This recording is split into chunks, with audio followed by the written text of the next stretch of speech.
Tapi kan masih di Washington, terus di sana.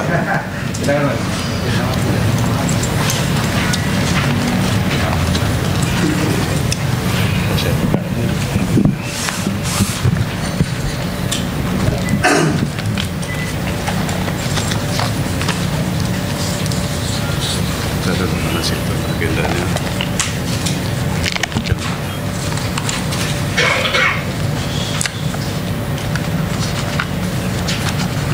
Dia punya agenda dia. Oh ini ada. Enggak ada. Nah, ini udah ada. Selamat siang teman-teman sekalian. Kami dari Fora Counterterrorism Task Force baru saja menyelesaikan pertemuan, dan bersama-sama untuk menjelaskan masalah itu, bersama-sama dengan kita pada saat ini ada Bapak Duta Besar Hari Purwanto yang sehari-harinya pada saat ini menjadi Ketua APEC Counterterrorism Task Force untuk masa tahun 2013-2014, dan beliau sehari-hari adalah jabatan sehari-hari sebagai Deputi Kerjasama Internasional dari Badan Nasional Penanggulangan Terorisme. Tanpa memperpanjang waktu, kami persilakan Bapak Duta Besar Hari Purwanto untuk menyampaikan secara singkat hasil-hasil yang dicapai dan dalam pertemuan CTTF pada saat ini, dan diskusi kita pada saat ini diupayakan kita batasi pada isu sekitar APEC Counterterrorism Task Force. Terima kasih. Persilakan, Pak. Baik, terima kasih Pak Yos atas kesempatannya pada saya untuk dapat memberikan sedikit briefing mengenai apa yang terjadi dan apa yang sudah kita lakukan selama 3 hari ini. Seperti saudara-saudara ketahui, kita awali kegiatan dari Counter Terrorism APEC ini dengan satu kegiatan yang namanya Policy Dialogue mengenai Secure Infrastructure. Jadi di sana kita bahas mengenai hal-hal yang terkait dengan ancaman, dengan kekuatan, dengan kelemahan kita, dan juga kesempatan termasuk opportunity yang tersedia di kawasan ini untuk dapat dimanfaatkan oleh masing-masing peserta, masing-masing ekonomis kita istilahnya, masing-masing negara untuk dapat meningkatkan kapasitasnya, kemampuannya dalam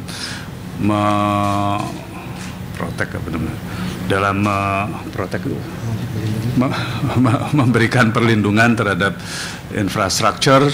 Infrastruktur ini bisa yang bersifat physical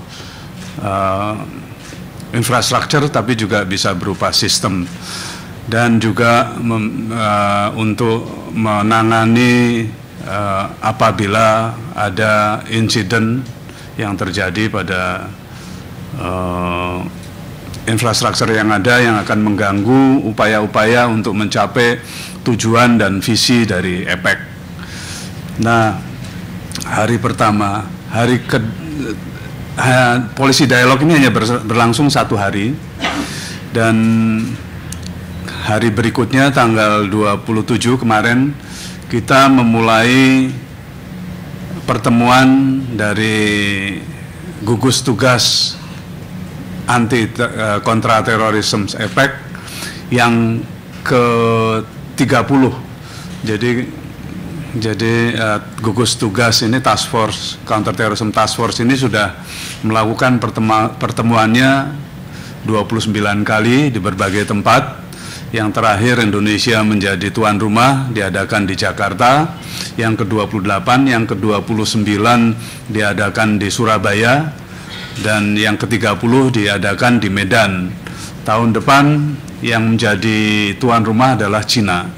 Namun saya masih tetap menjadi ketua karena saya terpilih menjadi ketua untuk 2 tahun, tahun 2013 dan tahun 2014, dan biasanya ketua itu ditemani oleh wakil ketua. Tapi karena kepercayaan negara anggota terhadap Indonesia, jadi saat ini sidang pertemuan yang ke-30 dan ke-31 yang ada hanya ketua, kita tidak didampingi wakil ketua, dan itu adalah merupakan kepercayaan bagi Indonesia dalam memimpin pertemuan antar 21 negara di kawasan Asia Pasifik untuk membahas masalah yang terkait dengan penanggulangan terorisme. Kali ini pada pertemuan ke-30 kita mempunyai ada 14 mata acara yang kita bahas di dalam sidang ke-30 ini. Beberapa merupakan pembahasan yang telah berulang-ulang kali dilakukan, dan ini merupakan standar untuk memberikan kepada masing-masing ekonomi untuk menyampaikan pengalamannya, menyampaikan kemampuannya, menyampaikan juga program-program dan inisiatif yang sudah dilakukan kepada pertemuan, sehingga kita bisa belajar dari yang lain. Kita juga mengetahui aktivitas dari masing-masing ekonomi dan ekonomi lainnya. Yang kedua adalah yang dilaporkan adalah kerja yang kita lakukan di antara pertemuan. Jadi pekerjaan kita itu tidak berhenti manakala pertemuan selesai, tapi di antara pertemuan itu kita juga masih melakukan kerja-kerja untuk menyelesaikan sejumlah dokumen, untuk menyiapkan program-program dan inisiatif-inisiatif yang akan dilakukan ke depan melalui moda komunikasi yang ada. Kemudian yang terpenting kali ini adalah kita menyelesaikan 3 hal sebetulnya. Yang pertama, kita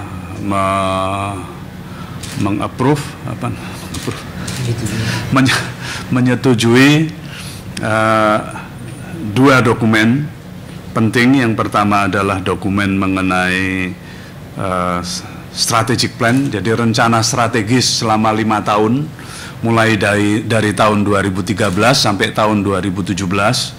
Tidak mudah untuk merancang dan mengeluarkan satu rencana strategis selama 5 tahun, sehingga diskusi kita cukup mengambil waktu untuk dapat menyetujui strategic planning kita ke depan selama 5 tahun. Dan saya juga cukup senang kita bisa menyelesaikan strategic planning ini pada kesempatan pertemuan di Medan. Yang kedua yang tidak kalah pentingnya adalah bahwa keinginan kita untuk ditingkatkan dari gugus tugas menjadi kelompok kerja juga sudah bisa diselesaikan pada pertemuan ini, dokumennya, dan dokumen ini nanti akan diserahkan kepada mekanisme yang lebih tinggi untuk dapat disahkan. Ini akan menjadi hasil konkret yang merupakan hasil konkret dari pertemuan Medan. Dan yang ketiga juga kita membahas upaya untuk memberikan input, masukan substansi pada deklarasi yang nanti akan disampaikan oleh para kepala-kepala negara, kepala pemerintahan pada sidang mereka pada bulan Oktober, khususnya mengenai hal yang terkait dengan masalah counter terorisme. Kemudian yang saya rasa itu untuk yang paling penting, karena tiga hal itu sudah merupakan satu outcome, satu hasil yang cukup baik, yang jarang bisa diselesaikan dalam satu pertemuan. Tentu saja ini merupakan rangkaian dari sejumlah diskusi yang sudah terjadi pada pertemuan berikutnya, hanya memang kemudian persetujuannya baru bisa diberikan pada kali ini. Itu pun tidak cukup mudah, karena ada yang mau nambah ini, ada yang mau nambah di sana, ada yang mau merubah ini di sini, merubah di sana. Jadi, tapi akhirnya dengan beberapa trik, kita coba untuk menyelesaikan apa yang menjadi perbedaan dari masing-masing kelompok dan masing-masing negara, sehingga akhirnya kita tidak ada masalah, semuanya bisa diterima dengan baik. Dan memang di dalam APEC ini ada dua prinsip yang dikedepankan. Yang pertama adalah voluntarism, jadi kesukarelaan. Yang kedua konsensus. Jadi kalau satu aja dari ekonomis ini menyatakan tidak, semuanya nggak bisa dilaksanakan. Nah, barangkali itu yang briefing singkat yang bisa saya sampaikan, dan tentu saja saya akan dengan senang hati menerima pertanyaan sehingga saya bisa menambah di sana sini apa yang belum saya sempat sampaikan. Terima kasih. Wassalamualaikum warahmatullahi wabarakatuh. Silakan kalau ada yang silakan. Mohon di nama dan media yang diwakili.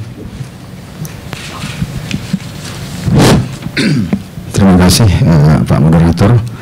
Nama saya Munawar dari kantor Berita Nasional Antara.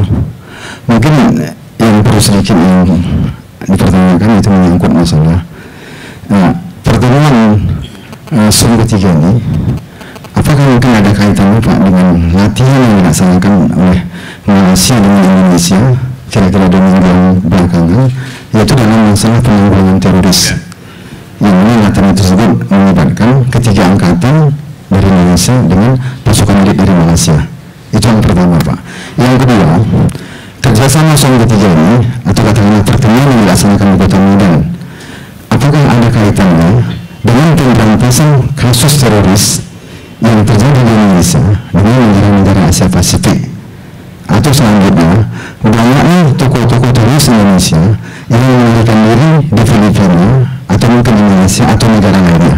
Demikian Pak pertanyaannya. Mohon kira-kira penjelasan. Terima kasih banyak. Baik, mau satu-satu kumpulin 3 dulu.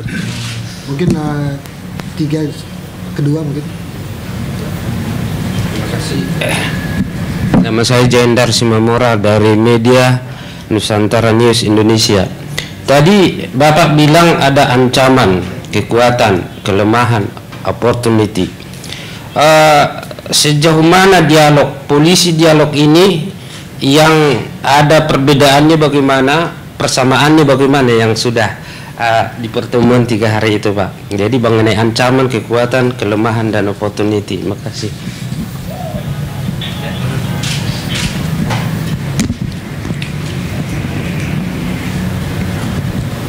Terima kasih Pak. Nama saya Anton dari Harian Global Sumatera. Pak, saya kaget membaca berita adanya hilangnya ratusan dinamit Pak. Di Jakarta sekarang petugas melakukan pengetatan terhadap hilangnya dinamit ini dalam upaya-upaya yang dikaitkan dengan upaya-upaya teroris dimungkinkan, begitu kan Pak? Apakah ini juga tidak ada suatu kaitannya dengan APEC ini Pak? Mungkin saja ini teroris sedang berencana kan, karena di sini berbagai negara berkumpul begitu Pak. Mohon penjelasannya Pak. Oke, mungkin untuk sesi pertama itu dulu. Ya, kami silakan Pak Duta Besar untuk menjawab. Baik, saya mulai dari ini ya. Pertanyaan pertama tadi mengenai, atau mulai dari kedua dulu deh. Ini mengenai ancaman, kelemahan, dan kekuatan. Jadi di dalam APEC ini yang kita bicarakan bukan, kita tidak membicarakan operasi bersama. Jadi sebetulnya apa yang ada latihan antara Indonesia, latihan bersama antara Indonesia dan Malaysia, itu tidak ada kaitannya langsung dengan pertemuan APEC kali ini, karena itu merupakan operasional, dan kita berada pada tataran bagaimana untuk mencegah teroris dan bagaimana mengambil langkah-langkah yang diperlukan supaya gangguan dari teroris ini tidak mempunyai dampak negatif terhadap upaya-upaya dalam meningkatkan perekonomian di kawasan. Ini makanya APEC itu kan Asia Pacific Economic Cooperation. Nah, Kemudian pemilihan medan. Ini pemilihan medan ini juga bukan terkait dengan adanya sejumlah insiden terorisme di kawasan ini, tapi ini merupakan pilihan yang sudah dikomunikasikan dan dikoordinasikan oleh Kementerian Luar Negeri Indonesia sejak kita ditunjuk menjadi tuan rumah APEC. Jadi waktu itu dipilih adalah Jakarta, kemudian Surabaya dan Medan. Jadi pilihan itu tidak ada kaitannya sama sekali dengan ancaman. Kalau dikaitkan dengan ancaman, sebenarnya ada tempat lain yang lebih banyak ancaman terorisnya di Indonesia, tapi tidak kita.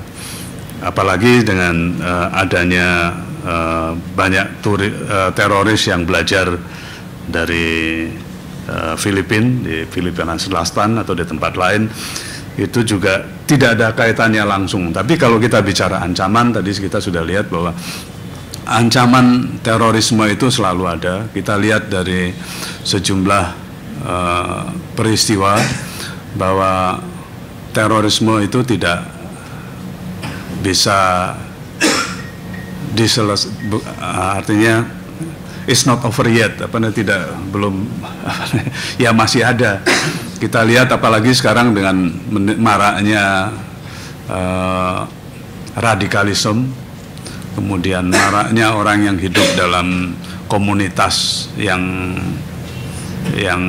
eksklusif, maraknya orang menyebarkan kebencian, menghalalkan darah orang lain, mengkafir-kafirkan, itu membuat potensi orang menjadi radikal dan melangkah lebih lanjut ke upaya terorisme.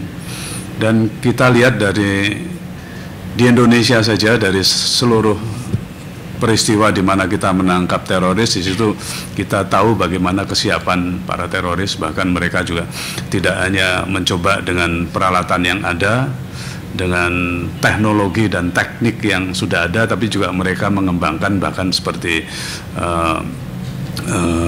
bom cair juga mereka coba untuk kembangkan. Jadi ancaman itu selalu ada. Di kawasan ini ancaman teroris masih ada selama kita melihat banyak maraknya radikalisme dan juga tumbuhnya sikap yang mengukur kesalehan bukan dengan moralitas, bukan dengan bagaimana hidup berdampingan secara damai, bagaimana mengamalkan agama untuk menjadi panutan bagi orang lain, untuk berbaik dan berbudi, tapi lebih kepada bahwa kesalehan itu lebih diukur pada kesiapan untuk berperang melawan musuh. Nah, itu merupakan satu potensi di mana sikap-sikap intoleran dan sikap-sikap untuk mengutamakan, mengedepankan kekerasan itu cukup marak. Kalau kita lihat di kawasan region Asia Pasifik ini cukup besar, dari Rusia sampai Kanada, dari Cina sampai ke New Zealand. Jadi besar sekali. Kita lihat saja bahwa Amerika yang merasa tenang-tenang, ternyata di Boston terjadi sesuatu. Jadi memang ancaman itu ada. Nah, infrastructure, kita bicara infrastructure itu merupakan hal yang sangat kait-mengkait dan komplikasinya tinggi. Karena begini, kalau kita bicara infrastructure itu mulai dari apa yang namanya physical infrastructure, mulai dari gedung-gedung, bangunan pemerintah, ikon-ikon dan simbol pemerintahan, termasuk tempat-tempat publik seperti shopping mall, kemudian juga ada fasilitas-fasilitas yang vital seperti power plant, tenaga nuklir. Kemudian kita juga ada namanya airport, ada namanya pelabuhan laut, ada namanya stasiun, tapi tidak hanya bangunannya saja, tapi sistemnya juga, sistem transportation hub, jadi pusat-pusat transportasi, termasuk perlintasan-perlintasan kereta api, bahkan sampai dengan pasar-pasar yang kemudian cukup luas. Dan di samping itu tidak saja yang bersifat fisikal, tapi juga yang bersifat sistem. Sistem itu seperti listrik, seperti network, seperti cyberspace, itu semua saling terkait. Kalau listrik terganggu di satu tempat, kemudian tadi yang sarana vital tadi termasuk juga air minum, penampungan air minum itu juga kalau diracun orang udah susah. Nah, kita kembali ke sistem lagi. Sistem ini seperti electricity. Kalau satu tempat power plant-nya diganggu, itu semua electricity terganggu, mungkin sistem antara satu dengan lain akan macet. Barangkali pelabuhan udara kalau tidak dilengkapi dengan sistem listrik yang membackup akan kacau nanti. Semua lini bisa terganggu. Satu lini terganggu ini akan mengakibatkan rantaian gangguan ke tempat yang lain. Sama dengan cybernet. Sekarang kalau kita lihat, kalau provider kita terganggu semuanya, mungkin apa yang disebut online nggak jalan semua. Mungkin wartawan juga bisa kelimpungan karena nggak bisa ngirim gambar dan berita pada saat yang tepat, apalagi yang real time. Jadi itu juga akan mengakibatkan gangguan, belum lagi serangan terhadap situs-situs tertentu. Jadi tidak hanya fisikal, tapi juga sistem itu juga diperlukan untuk protection, untuk melindungi dan juga mitigasi jika terjadi gangguan. Itu salah satu hal dari infrastruktur. Kemudian di infrastruktur itu juga bisa terjadi di situ kita memerlukan tidak saja physical protection, tapi juga perlu koordinasi antar instansi, antar agensi. Kalau hal-hal yang seperti listrik itu nggak bisa satu agensi, satu organisasi tidak bisa mengamankan sendiri, dia harus berkoordinasi, berkonsolidasi dengan yang lain. Kita sebenarnya tahu bahwa masing-masing organisasi, masing-masing fasilitas itu sudah melakukan cara yang terbaik untuk melindungi secara fisik apa yang menjadi bagiannya di dalam perimeter dan di dalam batas-batas otoritasnya. Tapi kan keluar dia harus berkoordinasi dengan yang lain. Apalagi kalau menyangkut sistem seperti electricity, seperti internet dan lain sebagainya, itu memerlukan koordinasi. Nah, koordinasi ini tidak saja perlu dalam satu negara, tapi dalam tema connectivity dari APEC dan juga ASEAN itu punya connectivity. Ini juga kita perlu koordinasi antar negara. Koordinasi itu bisa bersifat sistemnya, bisa bersifat perangkatnya, bisa juga mekanismenya. Nah, kita akan saling belajar untuk mendapatkan pengalaman yang baik untuk melakukan koordinasi. Pertama untuk proteksi dulu, untuk melindungi. Kedua koordinasi. Yang ketiga itu mengenai legislasi. Karena legislasi ini kita juga memerlukan. Setelah legislasi kita perlu apa yang dinamakan standard operation procedure, jadi cara-cara melaksanakan di lapangan. Nah, kita tidak mau bahwa proteksi ini akan mengganggu jalan, jadi malah tambah membebani dan tambah melambatkan upaya kita untuk memperlancar, meningkatkan pertumbuhan dan kemakmuran di kawasan.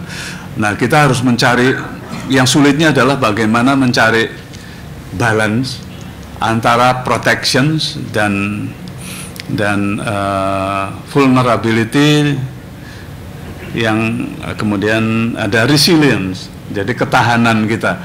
Bagaimana supaya pengamanan yang kita lakukan tidak membebani, tidak membuat yang ada menjadi lambat. Justru sebaliknya, kita ingin belajar dari pengalaman-pengalaman, saling belajar untuk bagaimana berkoordinasi, sehingga yang kita lakukan adalah memberikan efisiensi dan efektivitas yang lebih daripada memberikan beban lebih pada perangkat yang ada. Nah, kemudian ancaman tadi saya sampaikan, kelemahan. Masing-masing kita merasa bahwa dalam melakukan perlindungan, dalam melakukan counter terorisme ini kita ada yang, wah saya rasa ini masih kurang, kita pengetahuan kita di sini kurang. Sementara ada negara lain yang mereka punya kekuatan, punya resources. Jadi kita seperti Indonesia, kita sebenarnya kadang butuh untuk meningkatkan kemampuan kita juga butuh tambahan resources, barangkali expertise. Jadi kita akan banyak belajar dari yang lain, tapi yang lain juga banyak belajar dari pengalaman dan skill kita, karena Indonesia kebetulan, bukan kebetulan, saya nggak tahu ini kebetulan atau tidak, atau sebaliknya, bahwa kita banyak menghadapi kasus-kasus yang terkait dengan terorisme. Jadi kita lebih banyak punya pengalaman di lapangan. Teori orang lain bisa punya teori yang lebih, tapi pengalaman itu juga diperlukan. Kemudian kekuatan. Nah, kekuatan ini kita di dalam pembahasan ini kita juga mencari mekanisme bagaimana kita melakukan identifikasi mengenai apa yang diinginkan, apa kebutuhan dari negara-negara yang ada, dan juga apa kemampuan dan resources yang tersedia di negara-negara yang ada di kawasan ini. Jadi nanti bisa diklopkan, ini butuh ini ada ini, kita bisa satukan. Dan memang ketahanan dari kawasan ini terhadap terorisme itu ditentukan oleh mereka yang paling lemah. Nah, untuk itu kita mencoba untuk menyamakan mereka yang, kalau lemah itu orang bilang kan, kalau ada rantai besar, ada yang kecil, ya tetap bisa dipatahkan. Jadi kita mencoba untuk membesarkan yang kecil ini sehingga lebih baik sedang semuanya daripada gede satu di atas tapi satu kecil. Dengan satu kecil ini orang akan bisa ganggu secara keseluruhan. Kemudian soal hilangnya 50 dinamit ini memang menjadi concern kita, dan kita sudah alert bahwa orang seperti Badri ini dia sudah melatih sekitar hampir 300 orang untuk membuat bom, termasuk untuk Badri ini yang dari Poso yang baru kena 10 tahun. Dan kita juga sangat prihatin dengan lepasnya 50 dinamit dari kontrol orang yang bisa dipercaya, dan tentu saja langkah-langkah sudah diambil, dan ini memang tidak ada hubungannya dengan apa yang kita bahas pada pertemuan ke-30 Counter Terrorism Task Force ini. Mudah-mudahan saya jawab semua apa yang ditanyakan tadi. Terima kasih Pak Dubes. Untuk kita berikan kesempatan lagi untuk satu sesi, mungkin dari sebelah sini, Mbak dulu silakan. Silakan. Terima kasih Pak. Nama saya Dewi Sukrani dari RRI Medan. Saya ingin menanyakan, tadi menurut keterangan Bapak, kalau suatu sistem di suatu wilayah itu terganggu akan mempengaruhi sistem di tempat lainnya. Yang ingin saya tanyakan, di Medan ini kita ini listrik ini sering mati hidup gitu ya Pak ya. Jadi Bapak bilang kalau lemah di suatu tempat itu nanti akan mungkin bisa nanti dimasuki oleh teroris. Nah, apakah juga tadi ada dibicarakan di dalam policy dialogue on secure infrastructure itu Pak mengenai pasokan energi? Karena kita ini sangat kekurangan pasokan energi di Sumatera Utara ini. Demikian, terima kasih. Terima kasih. Ada lagi? Terima kasih. Silakan. Kita dari sebelah sini, nanti kita balik ke sana. Silakan.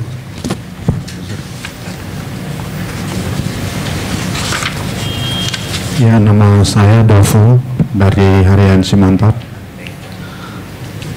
Yang saya mau tanyakan tentang penanganan terorisme yang kita tahu memerlukan pendekatan yang komprehensif secara sosial dan politik. Yang menjadi pertanyaan saya, apa peran dan langkah masyarakat dalam mengantisipasi bahaya terorisme terutama di lingkungan?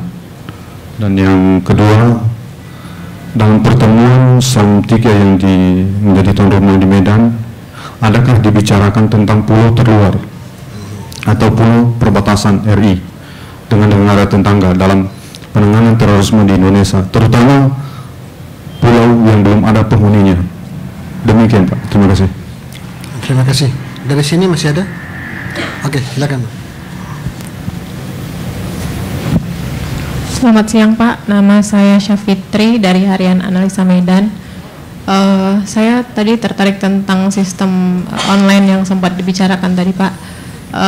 Setahu saya baru-baru ini ada seorang anak SMK yang baru saja seperti meretas situs presiden ya Pak ya. Yeah. Nah dari BNPT sendiri itu bagaimana kita nanti mengatasi jika ada kemungkinan anak seperti itu gitu? Yeah.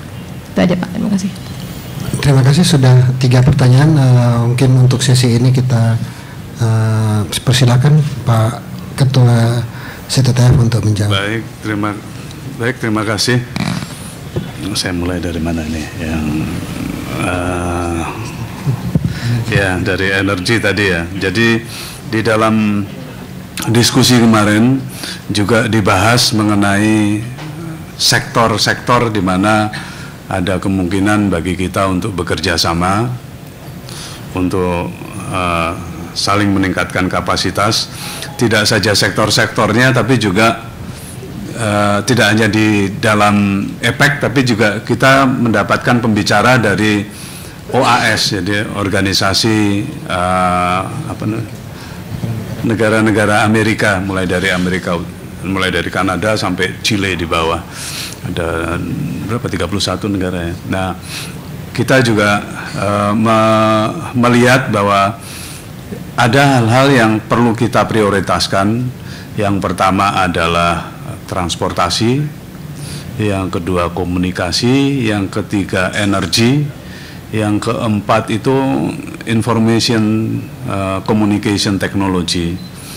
Nah, ini 4 ini akan menjadi prioritas bagi APEC nantinya untuk dapat segera dilakukan langkah-langkah, dilakukan inisiatif, dilaksanakan inisiatif-inisiatif bersama untuk dapat mengatasi hal-hal yang terkait dengan 4 hal tersebut.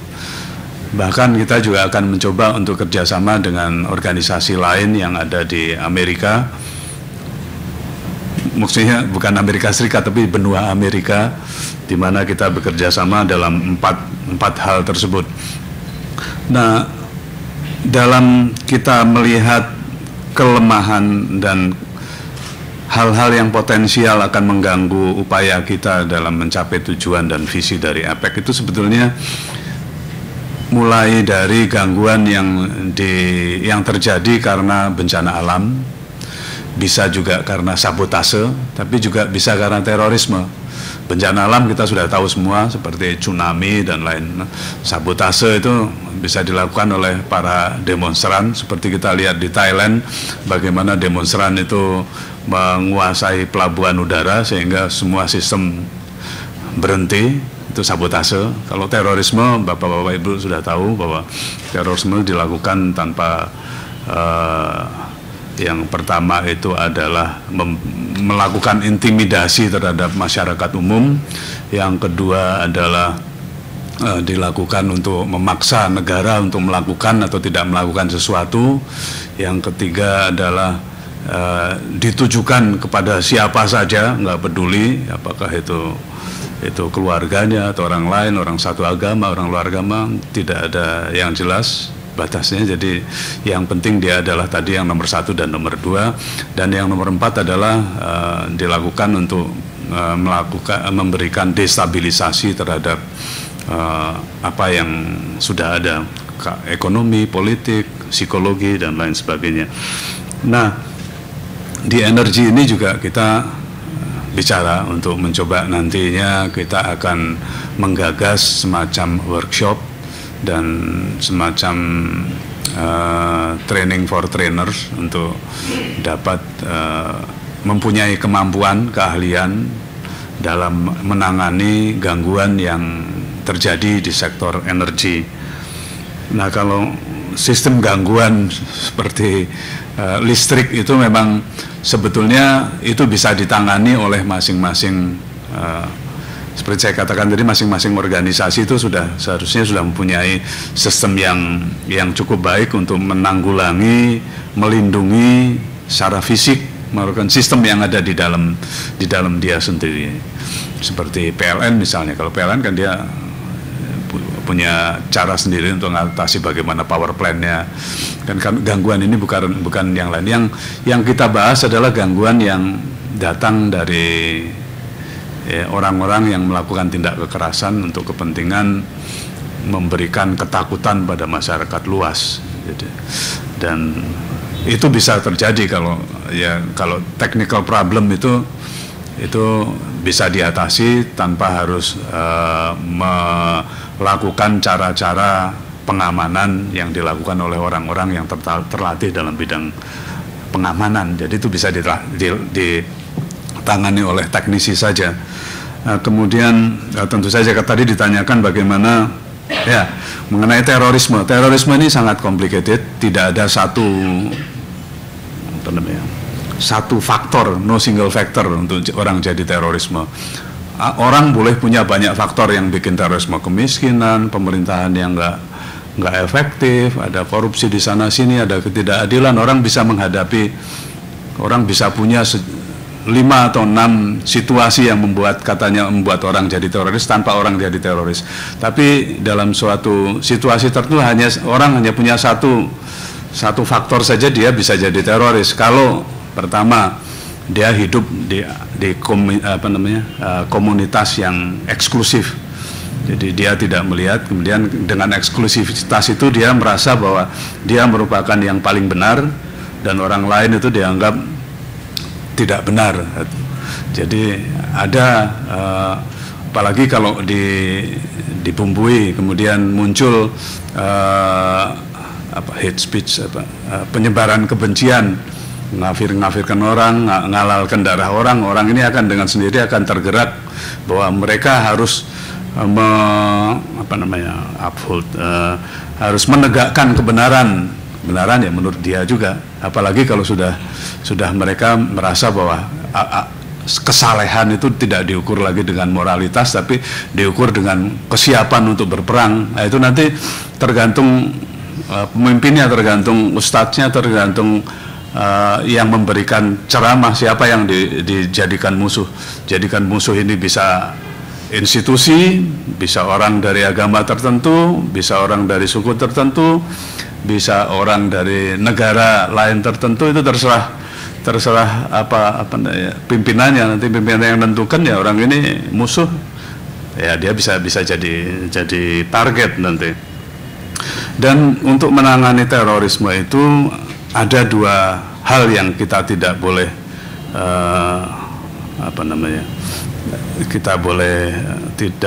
kita lakukan. Yang pertama adalah mendukung terorisme itu, mensupport terorisme. Yang kedua adalah underestimate. Jadi terorisme kecil, sudah nggak ada lagi, udah ada yang nangani itu, Densus sama polisi udah nangani.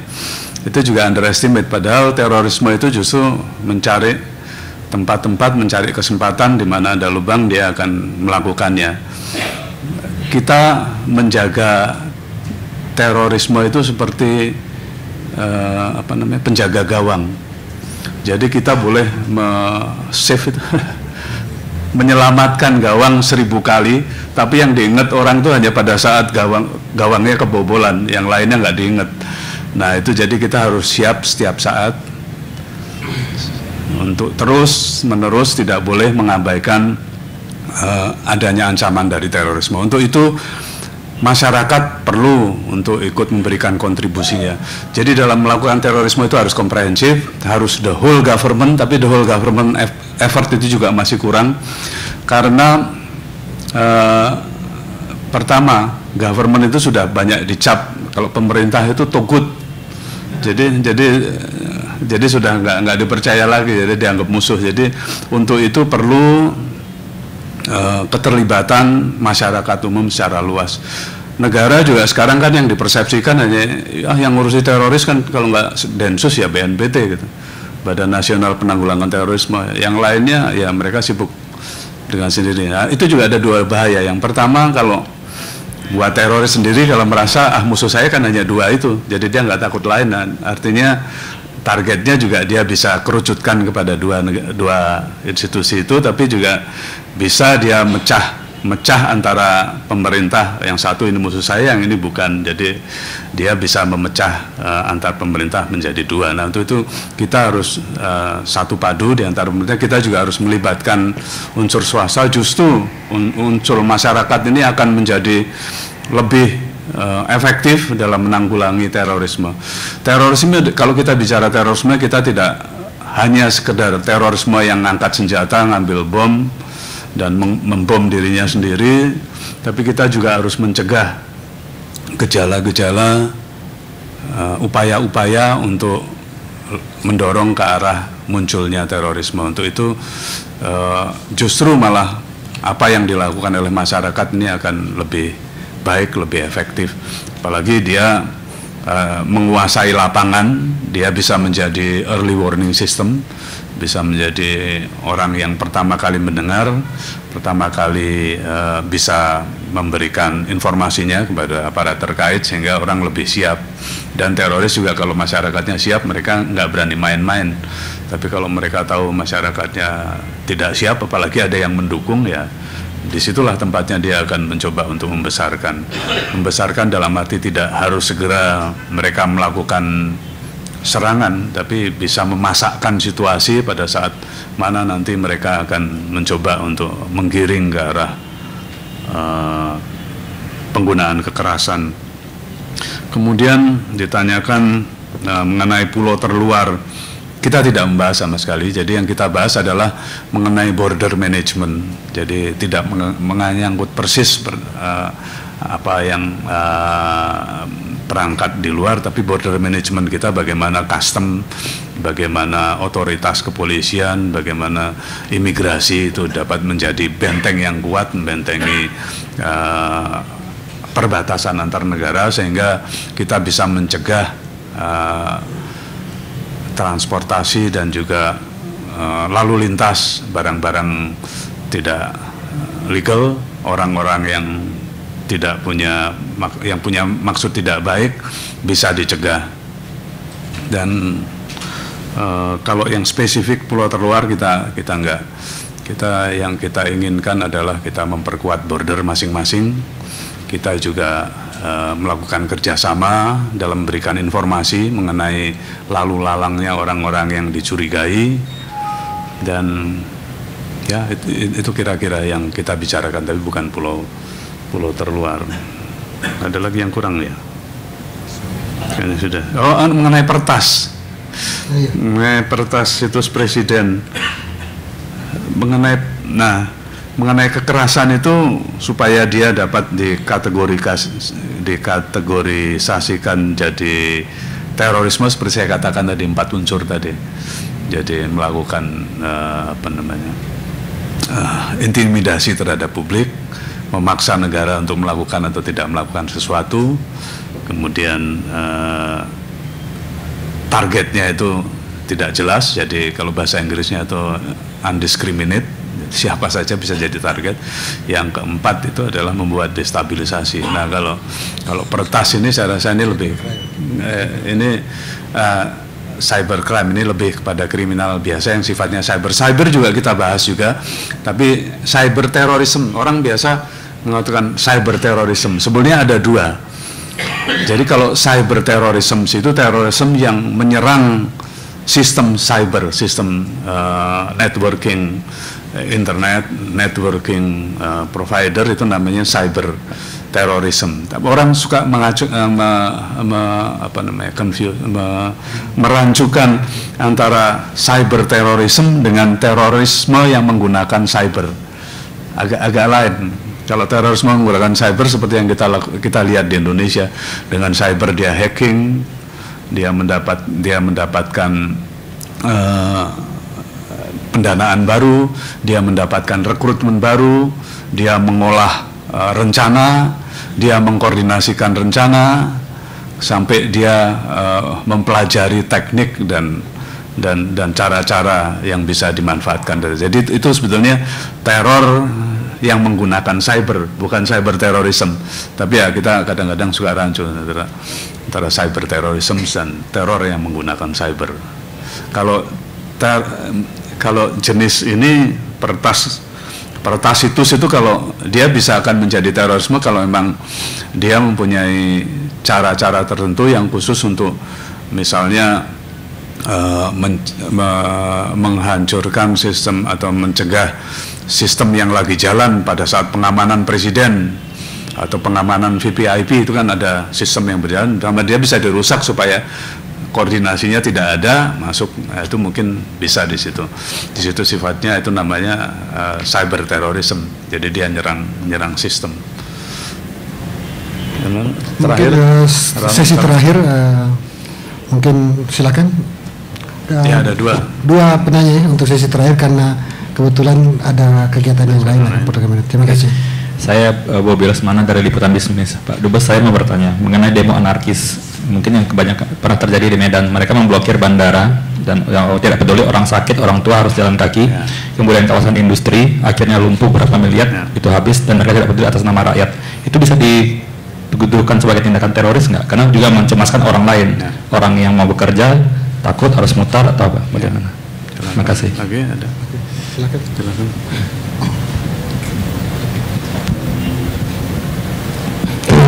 Nama saya Sipanti dari Harian Konstruktif. Pertemuan senior official meeting tersebut yang saat ini sedang berlangsung, apakah ada membahas negara-negara APEC yang paling rentan mendapat peluang-peluang untuk terjadinya tindakan-tindakan terorisme? Apakah sudah ada klasifikasinya? Itu yang pertama. Yang kedua, untuk Indonesia sendiri seperti apa sih tingkat risiko terjadinya tindakan terorisme Indonesia? Apakah misalnya melalui sabotase energi tadi, atau misalnya melalui penyebaran virus medis misalnya? Apakah ada pendataan seperti begitu? Yang ketiga, ini kalau misalnya boleh saya berasumsi, ketika kedatangan Hillary Clinton ke Indonesia mempertanyakan tentang keseriusan pemerintah Indonesia, apakah meneruskan program pemberantasan teroris atau tidak? Pertanyaannya, apakah ada titipan pemerintahan Amerika terhadap program terorisme yang sedang dibahas oleh APEC saat ini? Terima kasih.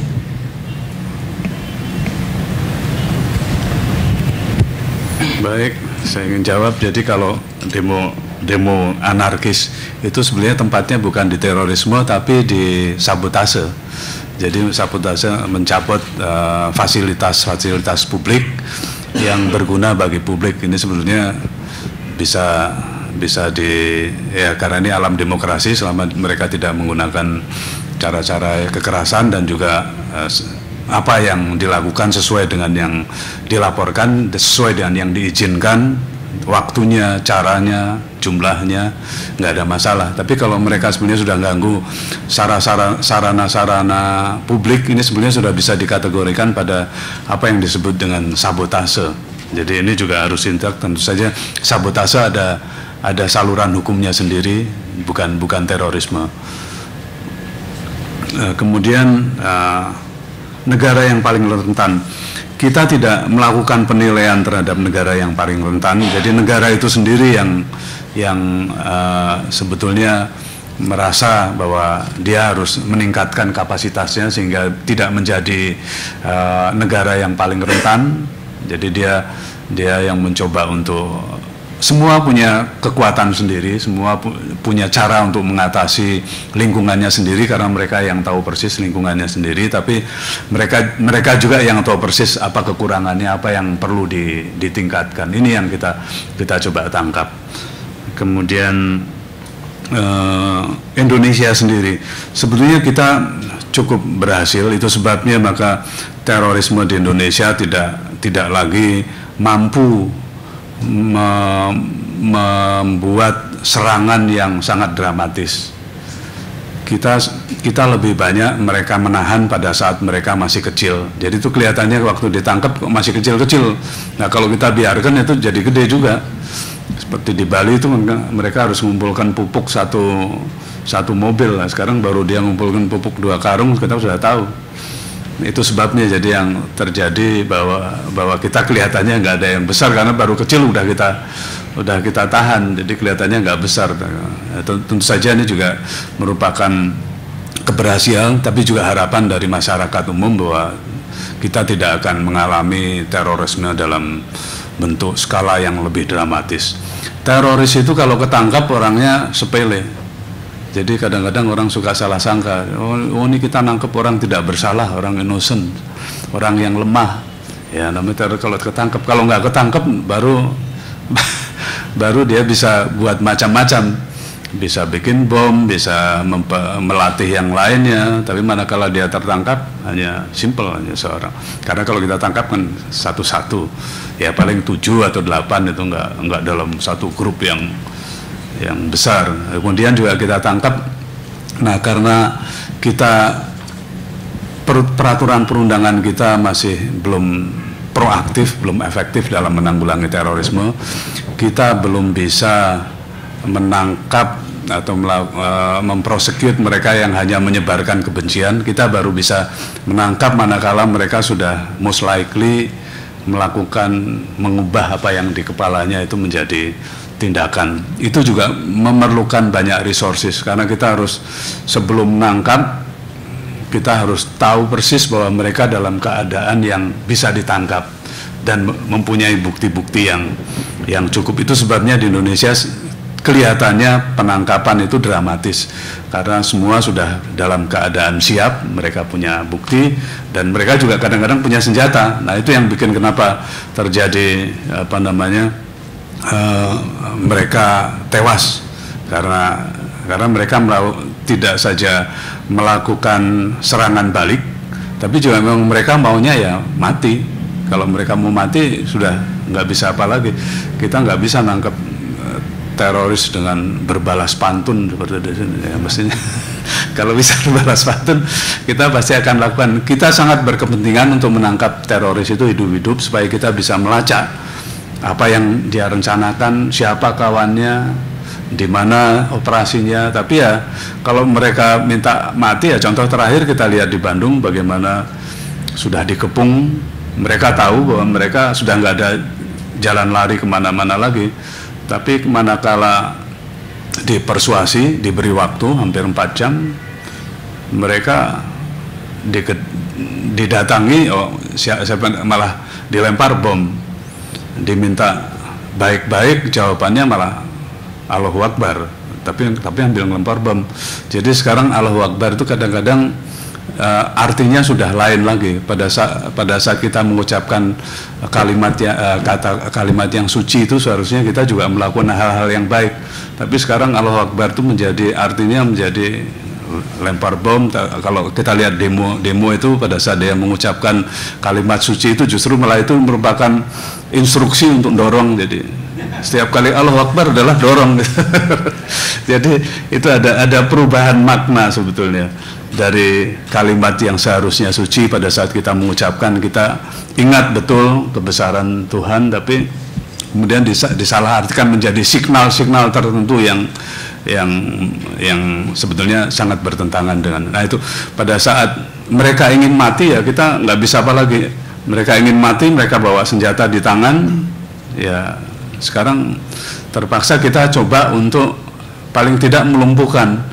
Tapi melumpuhkan pada orang yang di balik tembok susah juga, kita nggak bisa tahu menembak kakinya sebetulnya, tapi ya nanti yang kena malah yang lain. Jadi kita mencoba untuk selalu melakukan pendekatan yang lebih persuasif, mencoba untuk tidak menggunakan cara-cara yang mematikan, mencoba untuk menangkap hidup-hidup, untuk menggali informasi lebih dalam. Tapi di lapangan itu lain, nggak seperti di buku. Jadi yang apalagi kalau melawan terorisme, mereka sudah merasa bahwa dengan mati itu tujuannya tercapai.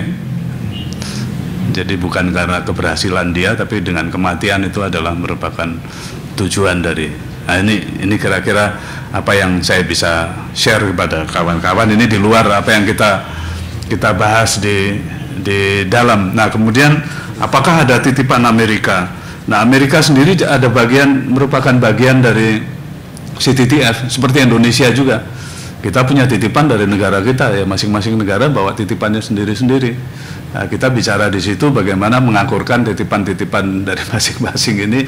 Kita di situ duduk sama rendah, berdiri sama tinggi. Bahkan kalau boleh dikata saya duduk lebih tinggi karena saya ketua. Saya bisa dikte ke sana, bisa dikte kemari. Nah, jadi sebetulnya kita dalam posisi yang lebih kuat, dan percayalah bahwa kita dalam melakukan kerjasama counter terorisme ini kita membawa mandat yang besar. Kita juga ingin lebih mendapat manfaat yang bermanfaat buat kita daripada kita menjadi orang yang ikut-ikutan. Kita justru inginnya yang lain ikut-ikutan kita. Di dalam kerjasama internasional itu kita ada dua. Jadi kita ingin pengalaman, ekspertis di tempat lain itu kita bawa ke dalam negeri untuk mendorong. Kadang-kadang orang di dalam negeri kalau nggak didorong pakai ini datang dari luar loh gitu, belum tentu mereka jalan. Tapi kalau datang dari luar loh ini mereka baru jalan. Tapi itu bukan karena kepentingan mereka, tapi kepentingan kita. Kepentingan kita pakai nama orang lain supaya mereka jalan. Yang kedua, bahwa kita juga dalam kerjasama internasional, kita tidak saja hanya ingin menerima, tapi juga kita ingin memberi. Kita punya ekspertis, kita punya keahlian, dan mandat dari salah satu mandat dari Undang-Undang Dasar kita, konstitusi kita adalah kita ikut melaksanakan ketertiban dunia juga, dan ini adalah merupakan salah satu sarana kita bisa sumbangkan pada upaya untuk melakukan ketertiban di kawasan maupun di dunia. Dan kita, karena kita diakui dengan sendirinya, kita akan mendapatkan citra baik, bukan pencitraan, tapi dengan sendirinya kita pada akhirnya kita akan mendapat citra baik. Dan memang itu sudah diakui bahwa Indonesia punya kemampuan, dan tentu saja kita masih merasa kurang. Apalagi deradikalisasi kita, selama kita belum didukung oleh masyarakat yang luas, itu memang masih belum jalan.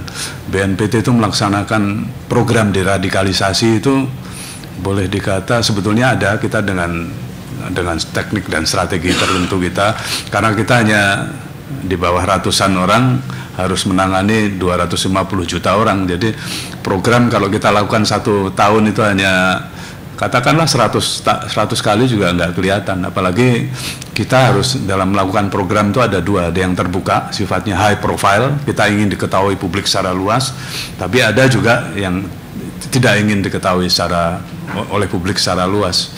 Karena misalnya kalau kita melakukan sosialisasi atau apa gitu, kalau kita sudah pakai plan pemerintah itu orang sudah belum sudah resisten. Oh, ini pemerintah. Jadi kita adalah kita masing-masing punya kesadaran bahwa teroris itu bukan musuh pemerintah, apalagi musuh polisi dan BNPT, musuh kita semua, sehingga kita harus menanganinya dengan seksama, dengan bersama-sama. Tanpa itu keberhasilannya akan tidak efektif. Baik, itu saja kawan-kawan. Terima kasih. Dan kalau ada tambahan lain silahkan, ada Pak Yos kawan saya juga bisa menjadi sumber untuk menjawab pertanyaan-pertanyaan bapak-bapak dan ibu-ibu sekalian. Sekali lagi saya terima kasih, saya appreciate keinginan bapak-bapak dan ibu-ibu untuk ikut memberikan kontribusinya pada upaya penanggulangan terorisme secara nasional. Dan peran media itu sangat strategis, karena medialah kita bisa mempengaruhi dan memberikan pendidikan yang baik pada masyarakat umum. Jangan sebaliknya, justru kita hanya memberi tempat kepada teroris dan membesarkan teroris. Tapi tampaknya mudah-mudahan media di Medan lebih konstruktif dalam melakukan pemberitaannya. Terima kasih. Wassalamualaikum warahmatullahi wabarakatuh.